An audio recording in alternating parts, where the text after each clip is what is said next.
Herbert West, Reanimator, by H.P. Lovecraft. Part 2. The Plague-Daemon.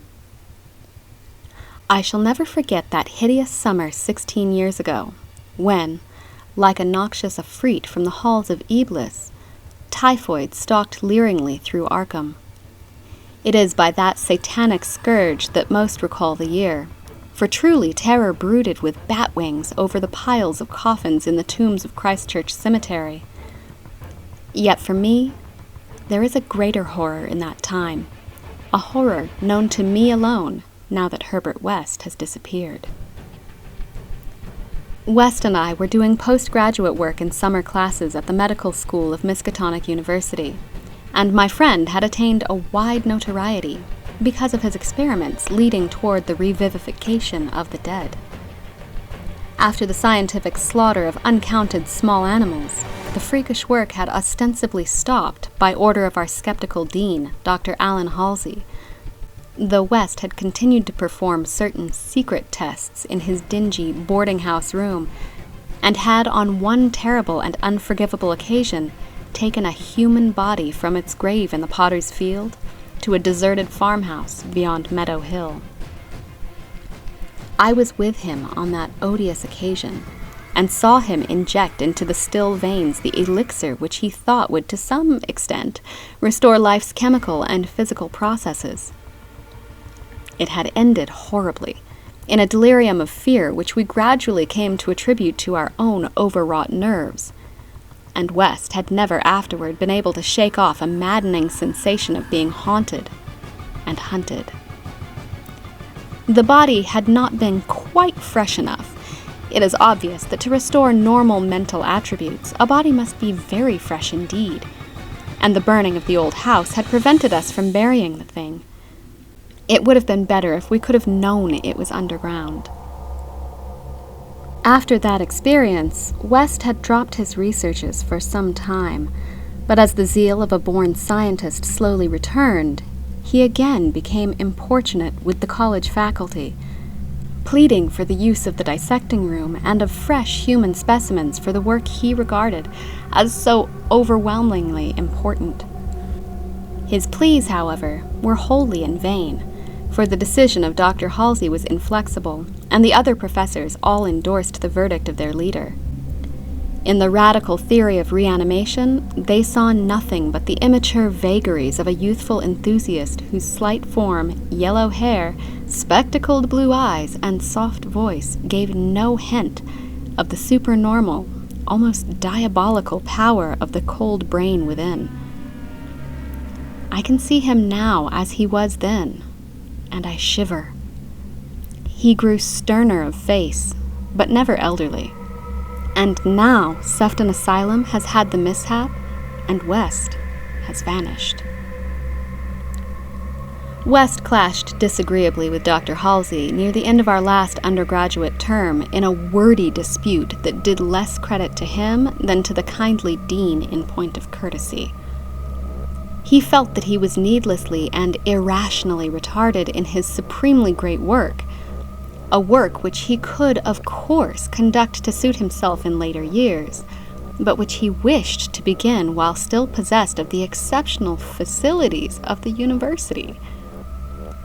That the tradition-bound elders should ignore his singular results on animals and persist in their denial of the possibility of reanimation was inexpressibly disgusting and almost incomprehensible to a youth of West's logical temperament.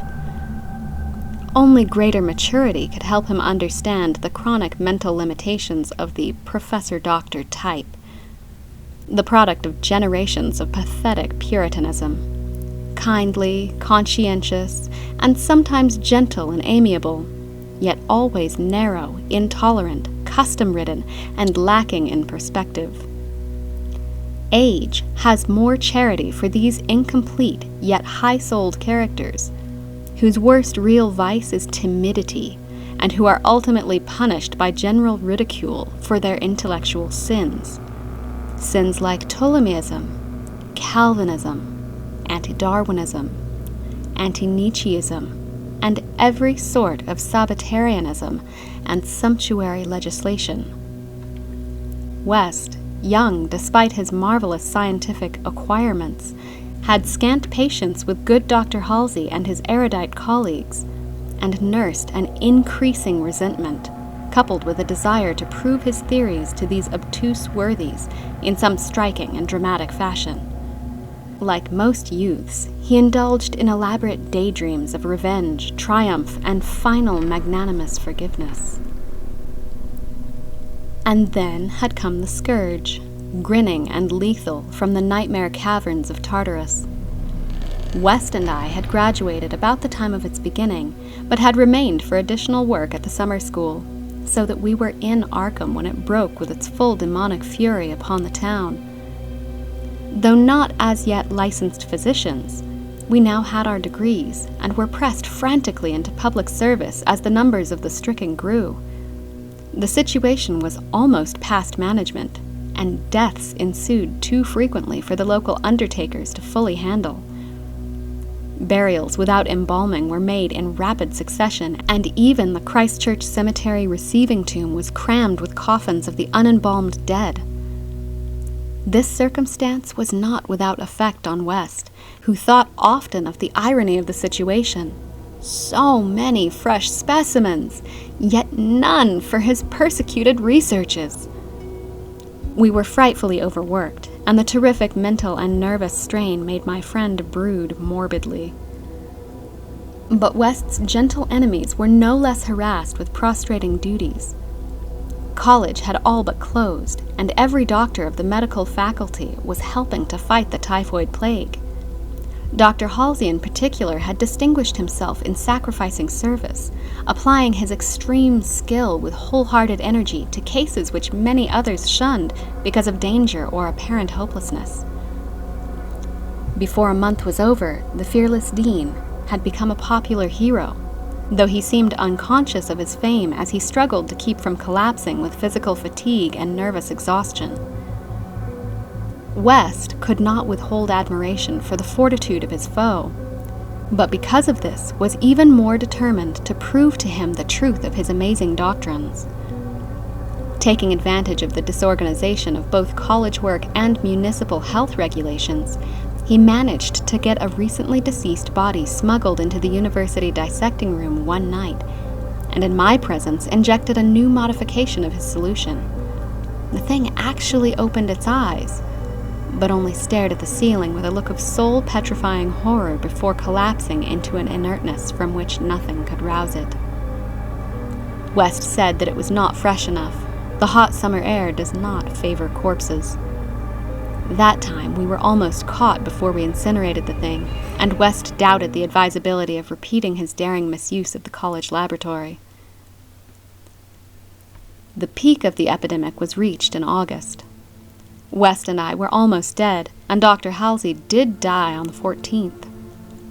The students all attended the hasty funeral on the 15th, and bought an impressive wreath, though the latter was quite overshadowed by the tributes sent by wealthy Arkham citizens, and by the municipality itself. It was almost a public affair, for the dean had surely been a public benefactor. After the entombment, we were all somewhat depressed, and spent the afternoon at the bar of the commercial house, where West, though shaken by the death of his chief opponent, chilled the rest of us with references to his notorious theories.